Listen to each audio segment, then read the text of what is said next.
राजधानी शिमला स्थित हिमाचल प्रदेश उच्च न्यायालय में शुक्रवार को अनुसूचित जाति अधिकार संरक्षण समिति एवं अन्य बनाम राज्य हिमाचल प्रदेश एवं अन्य मामले में सुनवाई है। यह जनहित याचिका क्षेत्र के भूमिहीन एवं वंचित वर्गों के अधिकारों से जुड़े बताई जा रही है। सुनवाई के दौरान राज्य सरकार की ओर से उपस्थित अतिरिक्त महाधिवक्ता ने न्यायालय में नोटिस स्वीकार करते हुए विस्तृत जवाब दाखिल करने के लिए 4 सप्ताह का समय मांगा। माननीय न्यायालय ने इस आग्रह को स्वीकार करते हुए राज्य सरकार को निर्धारित अवधि में जवाब प्रस्तुत करने की अनुमति दे दी है। न्यायालय में मामले को अगली सुनवाई के लिए 22 अप्रैल 2026 को सूचीबद्ध किया है। अब इस अहम मामले पर अगली कार्यवाही उसी दिन होगी। मामले से जुड़े CMP नंबर 1521/2026 में भी न्यायालय ने नोटिस जारी करते हुए 4 सप्ताह के भीतर जवाब दाखिल करने के निर्देश दिए थे। CMP नंबर 1523/2026 को स्वीकार करते हुए अदालत ने याचिकाकर्ता को इस चरण पर स्थानीय भाषा में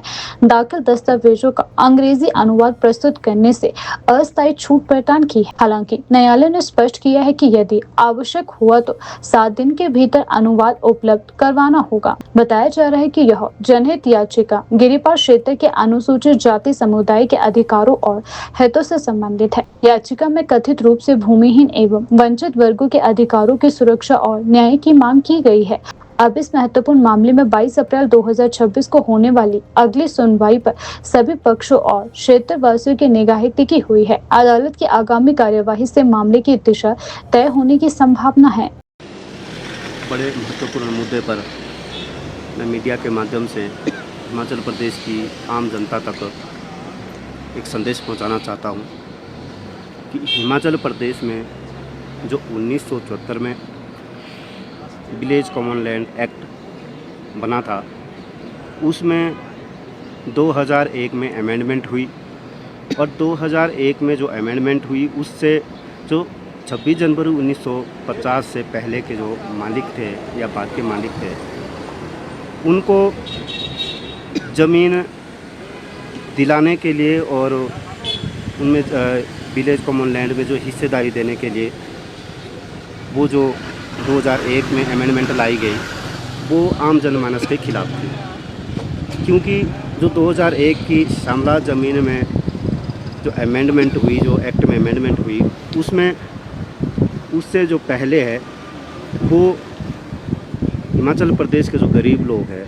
आम जनता है, जो ज़रूरतमंद लोग हैं, जिनको चारागाह के लिए, घास पत्ती के लिए, रास्ते के लिए और जो कॉमन पर्पज़ के लिए ज़मीन यूज होती थी, उसमें अमेंडमेंट करके सीधी बड़े बड़े जो भूमि के स्वामी थे उन लोगों को वो ज़मीन पहुँचाने का काम किया गया। उस अमेंडमेंट से हमने 2001 की जो अमेंडमेंट है, जो विलेज कॉमन लैंड एक्ट में अमेंडमेंट हुई, उसको चैलेंज किया है हिमाचल प्रदेश हाई कोर्ट में और उसमें हिमाचल प्रदेश माननीय हाई कोर्ट ने नोटिस जारी करते हुए उनसे जवाब तलब किया है और दोबारा ये जो मामला है वो 22 अप्रैल को सुनवाई के लिए लगेगा। ये बड़ा गंभीर प्रश्न है कि जिस ज़मीन को ज़रूरतमंद लोगों को दिया जाना चाहिए था, जो लोग अपने चारागाह के लिए यूज़ करते थे, घास पत्ती के लिए करते थे, कॉमन पर्पज़ के लिए जंगल को यूज़ करते थे और सड़कों के लिए, आम रास्ते के लिए, जल स्रोतों के लिए जो लोग ज़मीन को यूज़ करते थे, वो सीधी 2001 की अमेंडमेंट से जो ज़मीन है वापस वो बड़े बड़े भूमि के स्वामियों को, बड़े बड़े ज़मींदारों को चली गई। जो पहले भी लैंड सीलिंग एक्ट जिनके ऊपर लगा था, जिनके पास पहले भी सैकड़ों हज़ारों बीघा ज़मीन है, वो ज़मीन उस गलत अमेंडमेंट के कारण उन लोगों को जानी है। और हमारा मानना है कि ये जो ज़मीन है, ये ज़मीन हिमाचल प्रदेश के गरीब लोगों को, आम लोगों को, उन भूमिहीन लोगों को जानी चाहिए थी जिनके पास बिल्कुल भी ज़मीन नहीं है, जिनके पास छत ढकने के लिए ज़मीन नहीं है, घर लगाने के लिए ज़मीन नहीं है, चारागाह के लिए ज़मीन नहीं है, घास पत्ती के लिए ज़मीन नहीं है, यहाँ तक लोग पशु भी नहीं पाल सकते, तो उन लोगों को ये ज़मीन जानी चाहिए थी। इसलिए हमने इसको 2001 की अमेंडमेंट को चैलेंज किया है। नहीं, हमें माननीय न्यायालय पर पूर्ण भरोसा है कि ये जो जनहित याचिका हिमाचल प्रदेश उच्च न्यायालय में डाली गई है,